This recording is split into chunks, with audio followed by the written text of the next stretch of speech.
Bora agora que a nossa entrevista, gente, será sobre o transtorno do processamento sensorial, que cada vez mais é diagnosticado nos consultórios. Mas o que é esse transtorno? Como é esse diagnóstico? Aqui comigo, a neuropsicóloga Luzia Raimundo. Boa tarde, doutora. Tudo bem contigo? Boa tarde, Paty. Obrigada pelo convite. Imagina, é sempre um prazer, uma honra te receber aqui, principalmente com esse assunto, que, digamos assim, pode gerar um pouquinho de polêmica e vocês já vão entender por quê. Primeiro, Luzia, o que é esse transtorno do processamento sensorial? Então, como o próprio nome diz, Paty, ocorre uma alteração na base de processamento de informações sensoriais, que pode ser tátil, pode ser olfativa, pode ser em relação às luzes.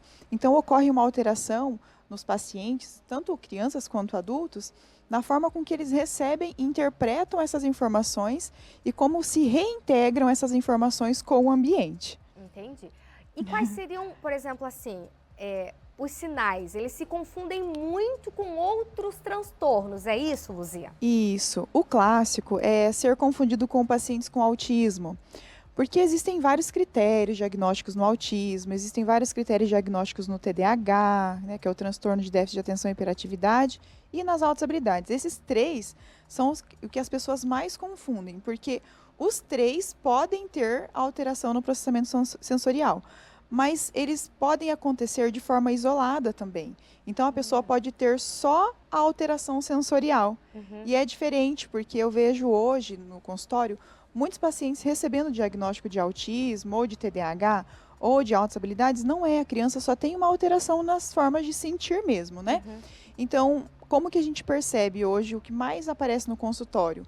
Crianças com dificuldades auditivas, então sentem muito mais do que é o esperado no ambiente.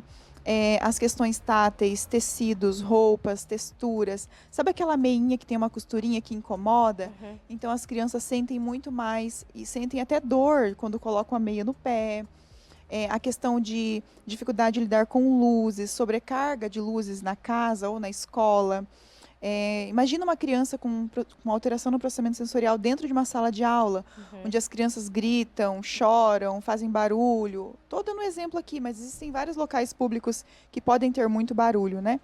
Então, a gente percebe que ocorre, sim, Paty, uma confusão nos diagnósticos e é onde entra o trabalho de profissionais assim, competentes para fazer essa avaliação, essa diferenciação. E é um trabalho multiprofissional, não é só um trabalho da psicologia, tá? Existem aí uma equipe de profissionais que podem estar fazendo esse diagnóstico.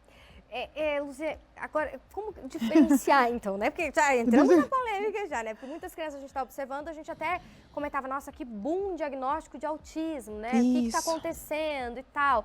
Aí agora busca-se que talvez há um diagnóstico de um outro transtorno que parece que confunde, né? Muitas vezes pais, profissionais e assim por diante. Qual seria a principal diferença ou como que a gente faz para pensar isso, sabe? Tipo assim, não é autismo, é o transtorno do processamento ou é o TDAH, enfim, como que é feito isso? Paty, existem critérios diagnósticos e é matemático. É bem matemático mesmo, assim. Existem sintomas e sinais que são esperados em cada transtorno.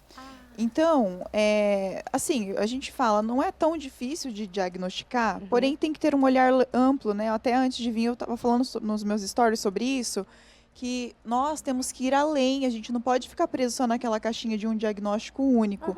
Porque se você vai fazer uma avaliação, você tem que ir descartando várias possibilidades. Então, vai lá nos critérios diagnósticos, descarta o autismo, descarta o TDAH, descarta altas habilidades, mas, poxa, essa criança só está com essa alteração sensorial, aí vai investigar, encaminha para um profissional também, um terapeuta ocupacional, ou neuropediatra, né, neurologista infantil, profissionais que tenham especialização nessa área também, em outras formações, tipo na psicologia tem profissionais que vão se especializar mais nessa questão do Aires também, né, que o Jean Aires, ele foi, descobriu esse transtorno e na década de 70. Então, assim, se você for ver, é novo. É novo essa descoberta. Então, a gente precisa estar muito atento e ir além para fazer o diagnóstico de uma maneira correta, porque qual que é o problema, Paty? as crianças estão recebendo diagnósticos incorretos. E aí toda a condução de tratamento, ela é incorreta para aquele caso clínico. Claro. Porque se a criança, olha como que é interessante, uma criança com TPS, mais ansiedade, e se ela está num pico de estresse, ela pode até ter estereotipia, como é no autismo. Uhum. Então, se a gente não tiver um olhar bem apurado, para uma avaliação bem ampla, a gente acaba errando no diagnóstico. E né? o que acontece, por exemplo, no dia a dia dessa criança em relação a esse transtorno do processamento sensorial? O que vai trazer para o dia a dia dessa criança caso não receba o diagnóstico e o tratamento correto? Então, ela vai continuar tendo mais dificuldade de lidar com a aversão a esses sinais, né? Igual a gente fala, ao barulho, ao som, ao cheiro, isso pode ir agravando. Pode sim desenvolver uma ansiedade maior, porque ela vai começar a se fechar, ela vai se fechar para a sociedade, para as relações sociais, para os contextos em que se exige que uma criança esteja, né? Uma atividade física, um esporte, a escola. E, consequentemente, existe uma tendência de desenvolver outros transtornos psicológicos, uma depressão, uma fobia social.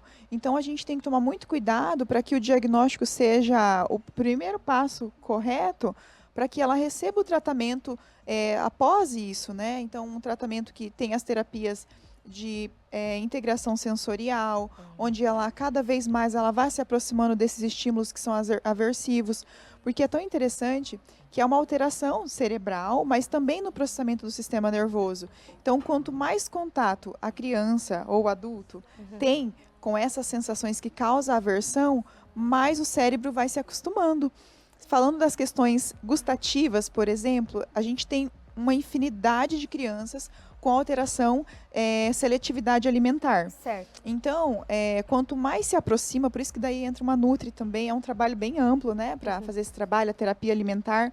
Então, quanto mais se aproxima do que é aversivo, mais o cérebro vai interpretar aquela situação e vai, eu vou usar um termo bem pejorativo, vai se acostumando com esses sinais, esses sintomas, para que ela sofra menos e diminua o sofrimento em relação a isso.